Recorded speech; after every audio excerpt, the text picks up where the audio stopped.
we had left off with last week, when it comes to balancing these chemical reactions, you use what we call coefficients, and that's probably one of the things we'll be talking about here shortly.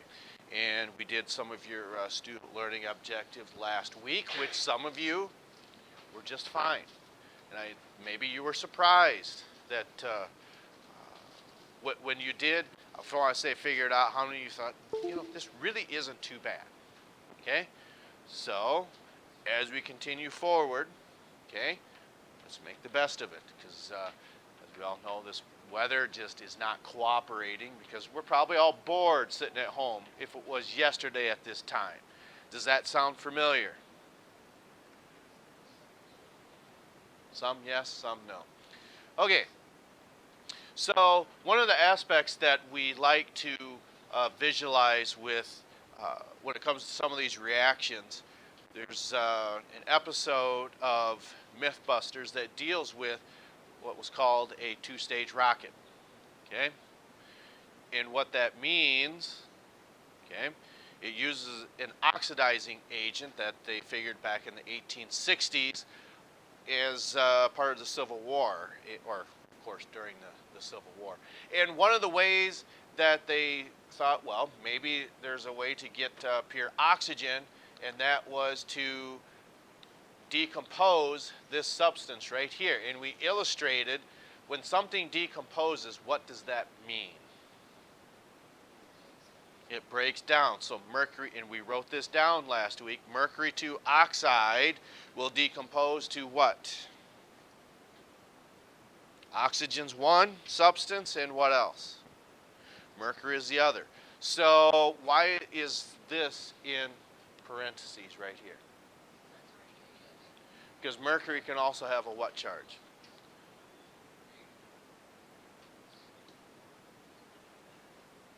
It can be a +2 or what?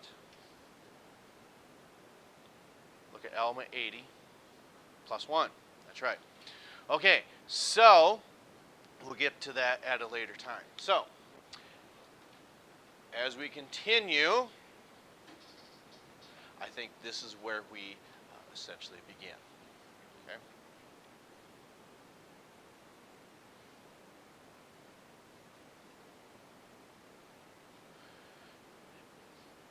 And does anyone remember? You're not going to remember. You might want to look where you wrote these down.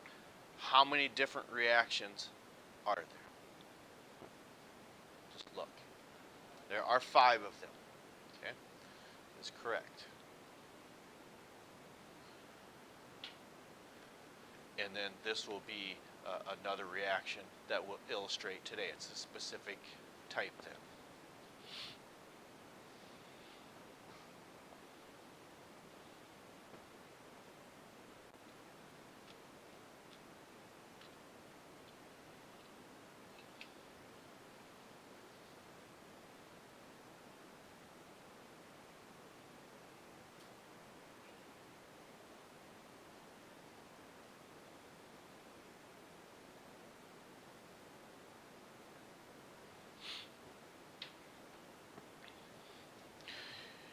And as a review, hydrogen, nitrogen, oxygen, halogens like iodine, bromine, chlorine, and fluorine. What's significant about those? What do they have in common? They're all diatomic. Okay? So what that means is if you find them alone, okay, whether it's a gas or a halogen, you have to put a little 2 behind them, okay, or a little subscript.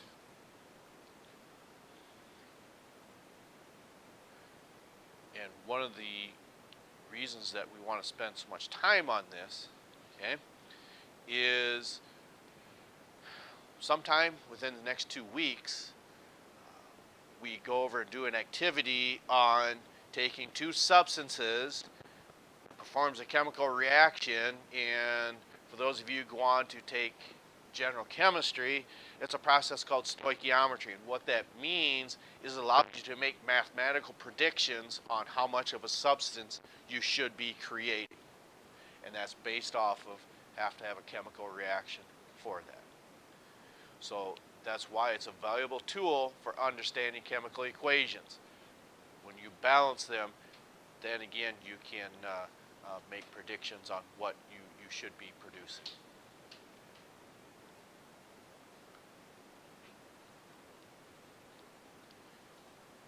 Okay, so I want to make sure we get through. I'll go back, don't worry. That one, that one. Okay, we'll see once where we're at. Okay. So, what are the two parts of a chemical equation? You have an arrow. What's on the left and the right side? Reactants and starts with a P. Products. So the reactants are on the left side, and then the products are on the right side.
Okay, a couple more slides and then we'll go through some examples. All right, so coefficients, those are the large numbers that you put, because remember, subscripts are like your diatomic numbers that tells you how much of an atom is in a compound, and then the superscripts tells you the charge, +1, +2, -3, -2. Those are examples of superscripts or exponents, although you're not squaring anything.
With metal-bodied vehicles, what's part of the problem? A big problem in the wintertime. Rust or corrosion. Okay? So with that, what we sometimes do is try to limit that, and here's an example then as well. And I wonder, has anyone ever been to San Francisco? I've never been to California, and maybe that's one place that maybe a lot of people would like to visit. When you think San Francisco, you might think Golden State Warriors. And then what is their logo for the Golden State Warriors? The which bridge? The Golden Gate Bridge. That's right. what does the Golden Gate Bridge have to deal with, or have to have done probably, and I don't even know what the correct time frame would be. It's probably a continual process. Why does that always have to be repainted? Because of this, because we don't want it to corrode or rust. So what two aspects can cause that to corrode besides moisture? Since it's right next to the bay, what's it being exposed to? What type of water? Salt water. That's right. So when we say that this is probably a continual process, which it might be, one thing to, a way to look at that, what I'm trying to say is, for instance, there's probably some dairy farmers, maybe not around here, but maybe Wisconsin, Northern California, to where the milking process might take place all around the clock, or 24 hours a day. So what that means is, say, a cow that has an ear tag of 2440 goes through the chute and is milked at 6 a.m. Okay, then maybe next 6 a.m. it's milked again, but the entire process continues 24 hours a day. Now, what that means is maybe one part of the bridge is actually finished, and then once the rest of the bridge has been repainted again, then you start over again. Now, is that true? I really don't know, but it is a continual process to try to limit the damage to that bridge because of different types of corrosion that could occur.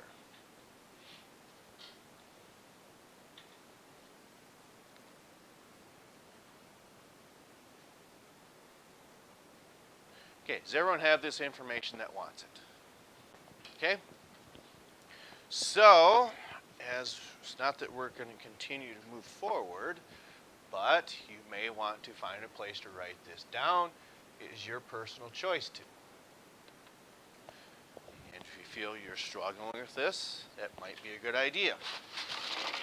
All right, so one of the aspects that it talked about on your paper, it said this: nickel. Nickel 2, what was it, chloride? Plus sodium hydroxide. And it goes through a chemical reaction. Okay, so that's what it says in your handout. So right now that doesn't mean anything to you, but you could write these compounds out because that's what last chapter dealt with. So symbol for nickel. Okay. The chloride ion. Okay. And then we'll come back to that. So plus sodium is what? And hydroxide is OH. Okay. So now we'll go back to these. Your negative ions. Chloride has a charge of negative what? Nickel has a charge of what? 2. Okay, but it could have a plus what? What? You're right. Oh. But nickel could also have a charge of what? Yeah, so how do you know which one we're dealing with? Yeah, because it tells you that right here. Nickel 2. Okay, so again, these are your superscripts. Then little subscripts go below. What's the least common multiple? Okay. What's 2 divided by 2? 1, we've got 1. What's 2 divided by 1?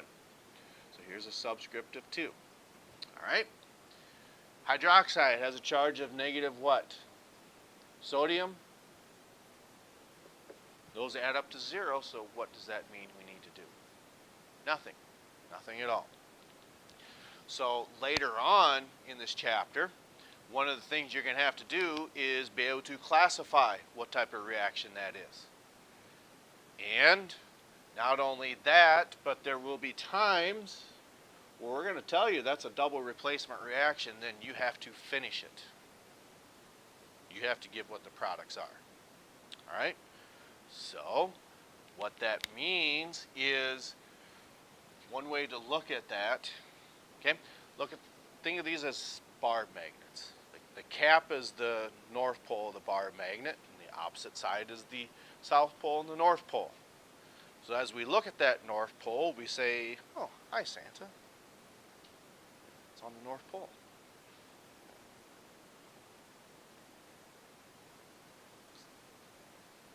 I'll wave to Santa.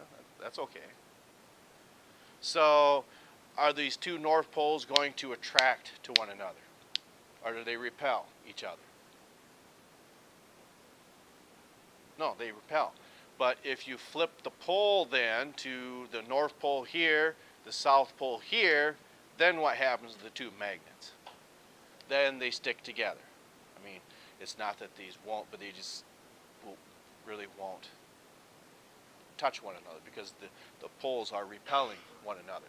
So, is one of these elements in the Earth's core?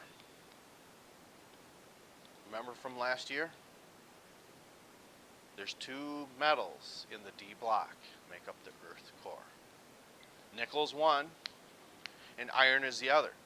So why is that significant to have those two metals inside the Earth's core? It has something to do that spews out into space that helps us stay alive. Well, true. Creates what's called a magnetosphere. Why is that important, do you think? What does the sun give off that would probably fry us in just like a fish in the microwave? Gamma rays. Okay? Well, what that magnetosphere does is it helps protect us from the Earth's deadly rays. And nickel is one of those metals in there. Okay. So just think of your magnet here. Negative ions do not attach to one another, nor do positive ones. So what that means is the positive ion here bonds with the negative one on this side. So that gives us nickel hydroxide. We'll come back to that. Plus the positive ion here, plus the negative one there, which will be NaCl. Now, that doesn't mean anything to you right now, nor should it. It's only first time that you've seen that. But there again, if you fall behind on this, you are not doing yourself any favors. But it's your personal choice to say, I'm just not going to ask for help. I'm not going to come in and ask for help. Your choice. You said there's 3 people who raised their hands and said, I think I can understand.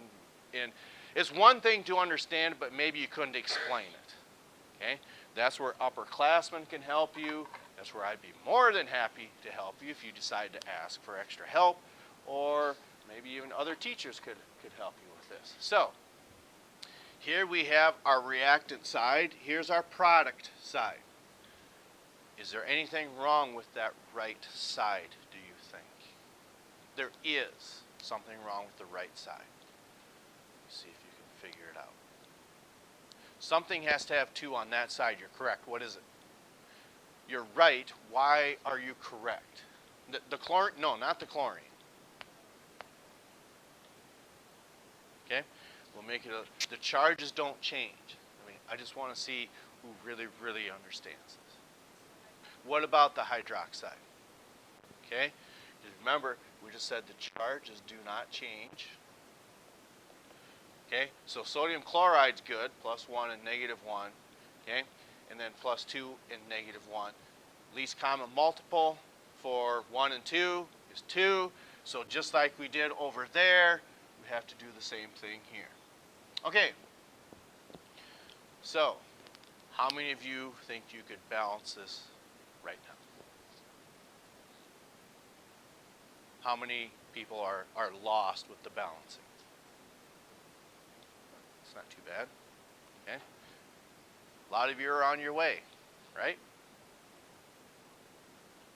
No? Okay. Well, let's keep going. Okay?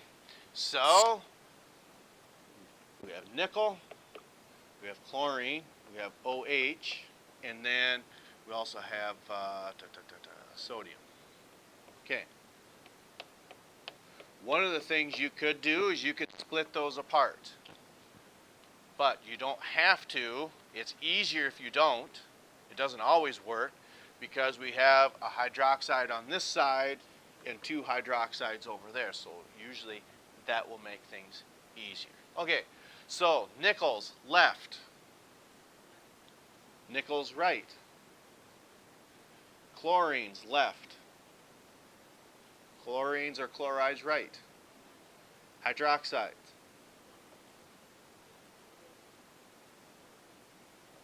Okay, so looks to me like the best place to start would either be your hydroxides or your chlorines.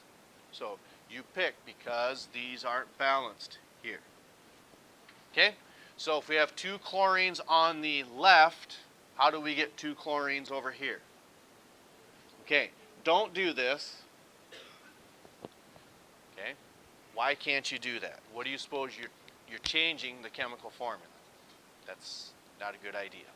Okay, so our unit managers, it says you use coefficients and those get distributed through the entire compound. So if there's two chlorides over there and only one over here, you said multiply by 2, so we put a 2 there.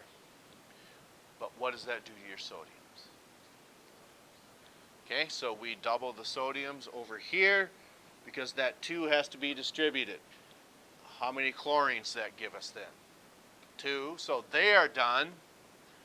Okay, doesn't look like we're getting any closer, but that's when things all come together when we look at our sodiums now. We got 2 on the right and only 1 on the left, so what do we got to do here? If we put a 2 here, what does that do to your sodiums?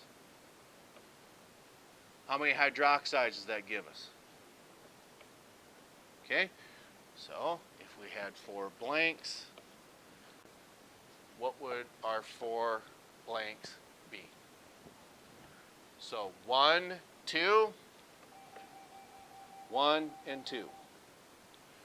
Okay, does anyone not understand what these blanks are for? Just shows you the coefficients. If nothing changed, it stays as a 1. Okay, setting this up. Who's confused with that? Left outside, we understand. Left middle, okay, middle, right middle, right outside. Okay, so there was a few this or I don't know. You can do yourself a favor by asking for help. Stop in after school, before school, find a friend, an upperclassman. How many of you want to see more examples? I think it's a good idea, but we're not going to force you to do that. Okay, so you want something easy, a middle range one, or something that's a little more, and you can say, that was difficult enough. Okay, difficult's the first one that we heard. Okay, so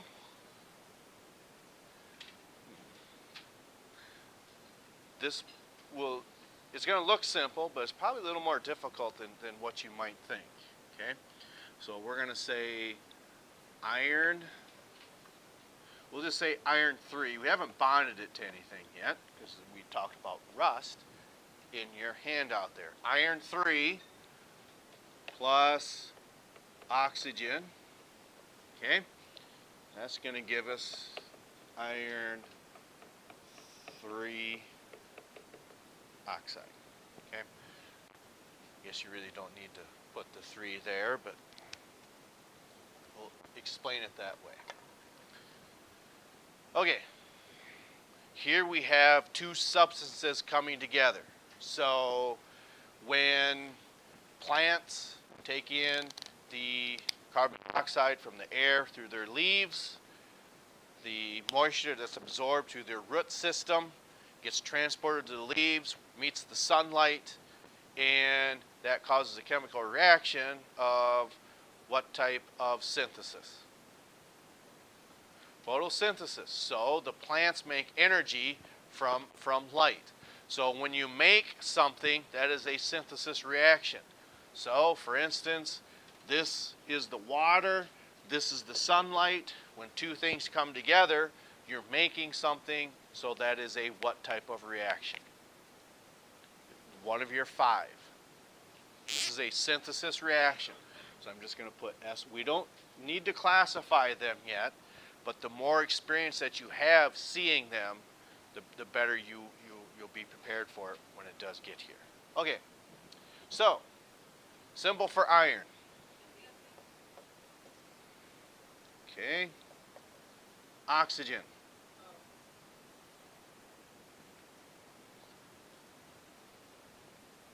O.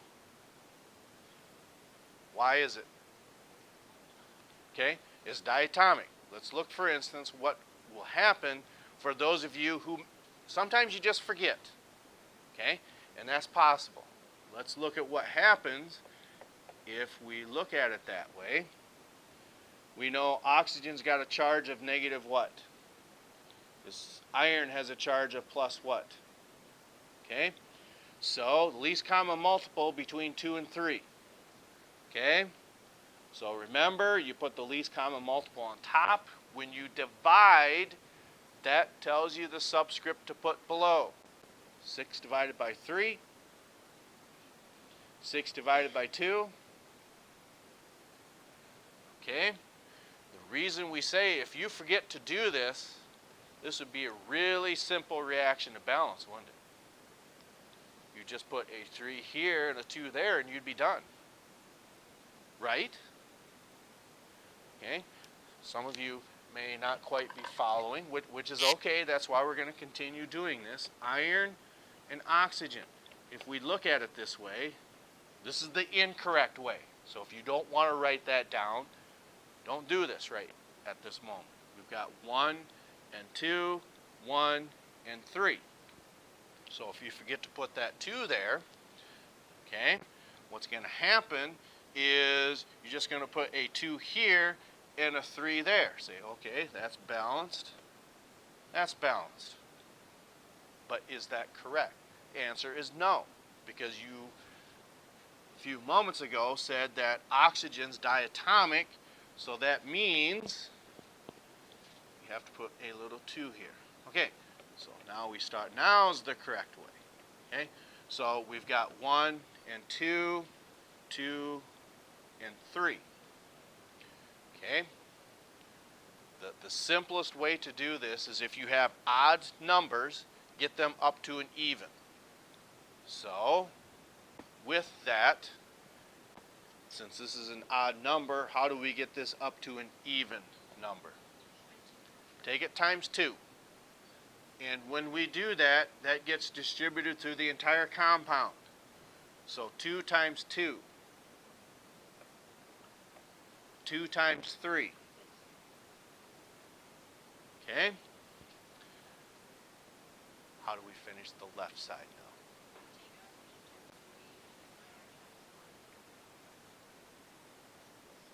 now? Okay?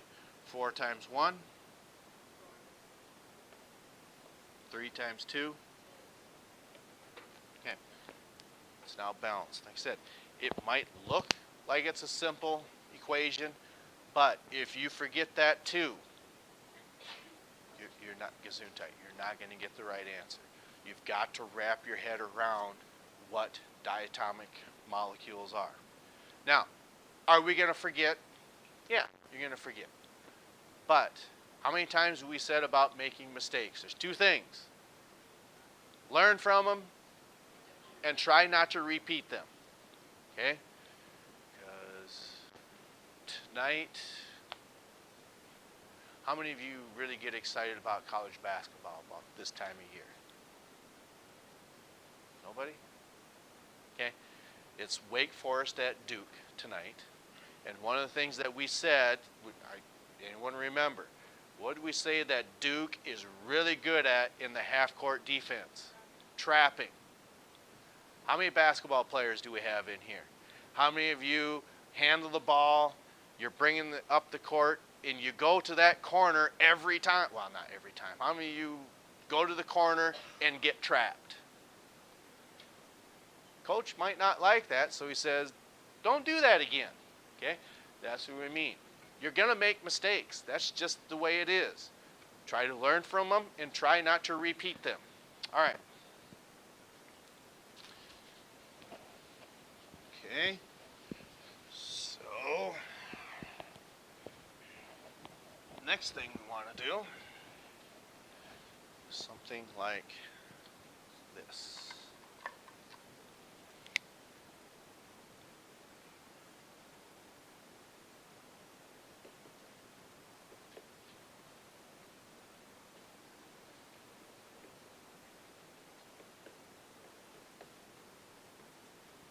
Okay.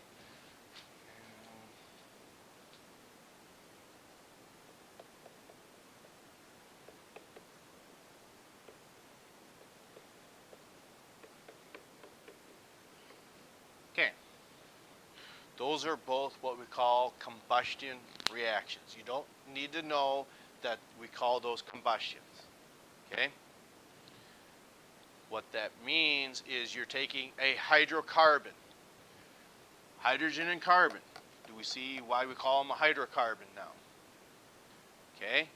So, and this was actually on the news, not that anyone watches the local news, but the sanitary landfill in Sioux Falls. When they cap them landfills off, you see a whole bunch of little, I'm not saying sensors on top, but collection tubes. What are they collecting that garbage is giving off as a gas? Not oxygen. Starts with an M. Methane. Methane is the scientific name for natural gas. So, why might that be kind of significant? If you can collect that natural gas, how does that burn? Is it a dirty fuel or does it burn pretty clean? It burns really clean. Not giving off so much carbon dioxide. Okay, so methane is also a hydrocarbon. It's one carbon, four hydrogens. Hydrocarbon. So if a hydrocarbon combines with oxygen, it gives us the same byproducts every time in a combustion reaction. Okay? And how many of your vehicles are parked outside? So typically the best thing to do when it's cold like this, if you don't have a remote start, you go out and start your vehicle, and then let's say your vehicle's been running for 5+ minutes. You look at the tailpipe or exhaust pipe, what might be happening in there? Drip, drip, drip, drip. Why is water coming out? You're right. What happens when octane, which is also a hydrocarbon, what happens when that burns? What's a byproduct of that? Water. Okay? So that's why water is dripping out of your tailpipe. Okay. So, of these two reactions, who would rather balance the top one or the bottom one? Which one looks easier, the top or the bottom? The top? Who would rather do the bottom?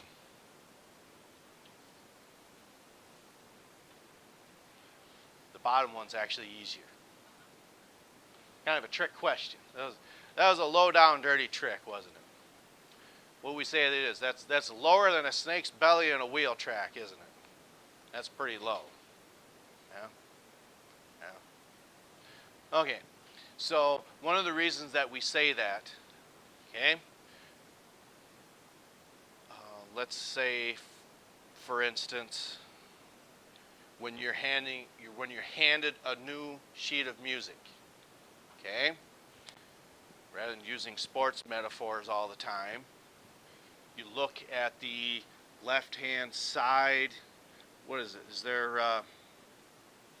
Is there 5 bars when it comes to music? Okay, so you look at the far left-hand side. You might see a little, something like that. Isn't that for trombones and whatnot? It's a, yeah, bass clef, thank you. The other one's a treble clef. I can't remember what the treble clef looks like. Okay, so then here's your bass clef, and then you might see a whole bunch of these. What's that called? What signature? A key signature. Okay, not all key signatures are the same, are they? No, they're not. Because one piece of music might have 4 of these. Does this look somewhat correct? You could have 4 of these. Okay, well then, is it going to be the same type of music if you see something like that? What's changed? The key signature has changed. So that means you have to change something in your music. I'm not quite sure what that is, but you have to recognize your key signatures. Does that sound familiar in music? So some of you are nodding your heads yes. Okay? Similarly, if you are the point guard bringing the ball down the court, okay, you see the defense is just standing in the lane. They're not following their guy around or their gal around. What type of defense is that? That's a zone defense. Okay? We want the point guard to recognize that. What about if the guy or the gal is following their person they're guarding? That's a man defense. Okay? That's something that you want to recognize, whether it's a key signature or whether it's a type of defense. We want you to recognize this as well. And this is how, or this is why. Okay? You don't need to put a box around them, but the type of number between 2 and 7, what's the basic difference besides 5? What's the basic difference between 2 and 7? One's this type of number, the other one's an odd, one's an even one. We said the bottom one is much easier because 7 is a what type of number? Odd. Okay? So this is why. Okay? So when we do this in your combustion reaction, just like you need to recognize your key signature, you need to recognize your type of defense, we want you to recognize that guy right there. 7, 1, hydrogens, oxygens. Okay? Here again, it's easy to make mistakes if you're rushing through this. We've got 2 oxygens there and 1 there. That's where the 3 comes from. So some of you that said, I really don't get this a few minutes ago. Setting these up, do we understand that part? Left outside, left middle, right middle, right outside. So setting these up isn't the problem. It's trying to figure out where to start from. That's the problem, correct? Well, you'll get better at these with time. Okay, so the reason we say this is easier, since this is an odd number, if we've got 7 over here, what should we do over here? For carbons. Put a 7, okay? So that changes that to 7. 7 times 2 plus 1, okay? So that changes that to 15. Okay? So 14 hydrogens to 2, okay? What should we do to our hydrogens over on that side?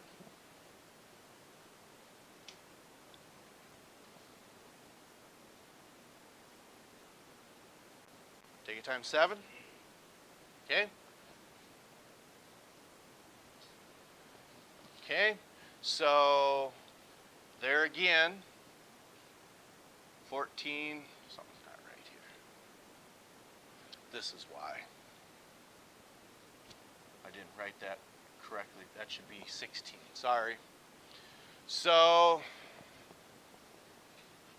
that's the problem that we've got. Okay, so this was 16, and then this was still 2. All right, so we got 16s on the left.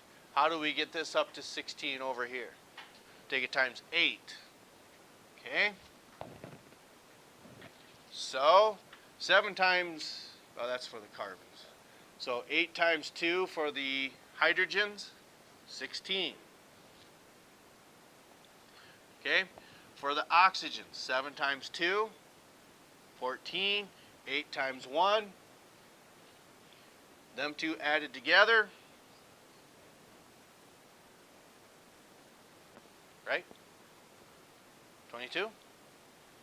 Okay, so if we have 22 oxygens over there, how do we get 22 over here? Times 11. Okay, that one is done. Okay, can I erase this? Okay, so now we'll tackle that top one and show you where that problem may arise. Okay, so on this top one, we've got 2 to 1, we've got 2 to 3, and hydrogens, we've got 6 to 2. Okay, so what happens is if we say we got 2 to 1, we're going to try to put a 2 here. Okay, well, that's fine and dandy. 2 times 2 is 4, plus 1 gives us 5. Okay, well, now you're going to look at your hydrogens, say 6 to 2. So what are you going to try to put here? So once you do that, that makes that a 6. So then 2 times 2 is 4, and 3 more gives you 7. You can't take this times 3.5. But when you go back and double this, then we can get that up to an even number. All right, the bell's about to ring here, so what I'm going to do is this is going to keep rolling, and then for those who are leaving, you can come back to the science channel. You don't have to if you want to see what you missed. It just gives you the opportunity for extra practice. So that is entirely up to yourself.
So now, as we continue, we left off with this at this point. So you said we can't take this times 2.5. So what we see happening is if we recognize that even number that we see here, we're going to double that right away. So once we recognize that and double it, okay, if we put a 2 here, okay, 2 times 2 gives us 4. I should switch markers again.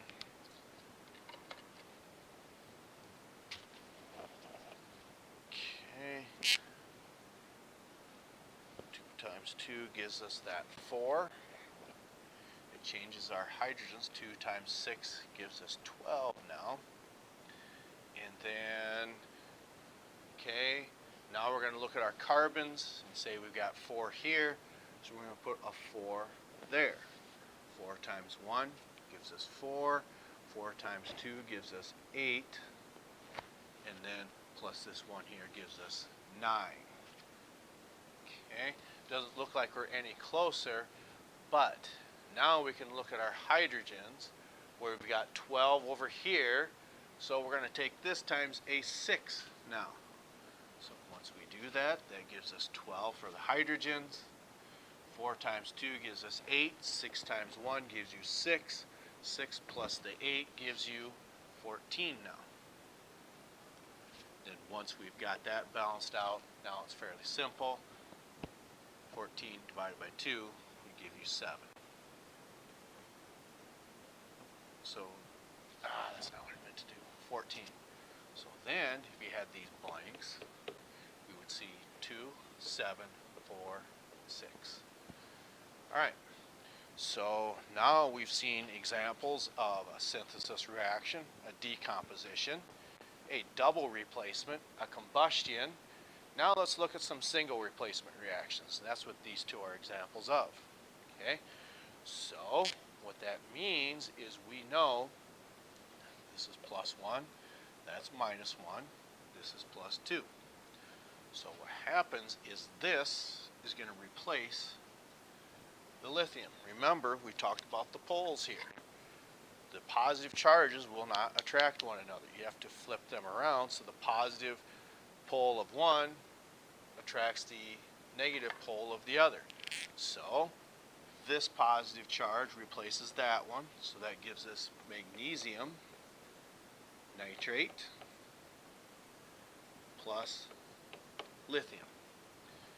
Okay, the charges don't change. Plus 2 minus 1, that doesn't add up to 0. Divide by 2. 2 divided by 2 gives you 2. Or excuse me, 2 divided by 1 gives you 2. 2 divided by 2 gives you 1. So now that's written correctly. He's by himself. So we'll let you balance them out like what we do here. But in order to get to that point, we see that we've got 2 nitrates over here, and only 1 over here, so we're going to multiply that times 2. So that gives us 2 nitrates, 2 nitrates, 2 lithiums to 1, but we're just going to put a 2 here and be done with it. So we've got 2, 1, 1, 2. 2, 1, 1, 2. And finally, for this last reaction, again, this is a single replacement as well. This is plus 1, that's minus 3, this is plus 3. So, plus 1 times 3 gives you positive 3, negative 3 times 1 gives you negative 3. Alright, so this is going to be replaced by that. So, the aluminum kicks out the hydrogen here, so we've got aluminum phosphate. And then just don't do it like that. Hydrogen is a gas, so it is diatomic, so that means you have to put a little 2 there, because if you don't, you're not going to be able to balance it correctly. This is plus 3, that's negative 3, so would anything have to change there? No, because they both add up to 0. Okay? The only thing that is offset then is we've got 3 hydrogens to 2, least common multiple between 2 and 3, as we all know is 6. So if we take that times 3, 3 times 2 gives you 6. 2 times 3 gives you 6 for the hydrogens, but that gives us 2 phosphate ions, which is okay. We'll just put a 2 here, because 2 times 1 gives you 2, which we have, and 2 times 1 gives you 2, so we put a 2 there as well. So your 4 blanks would be as follows: 2, 2, 2, and 3. Okay, so we will pick up with this information tomorrow.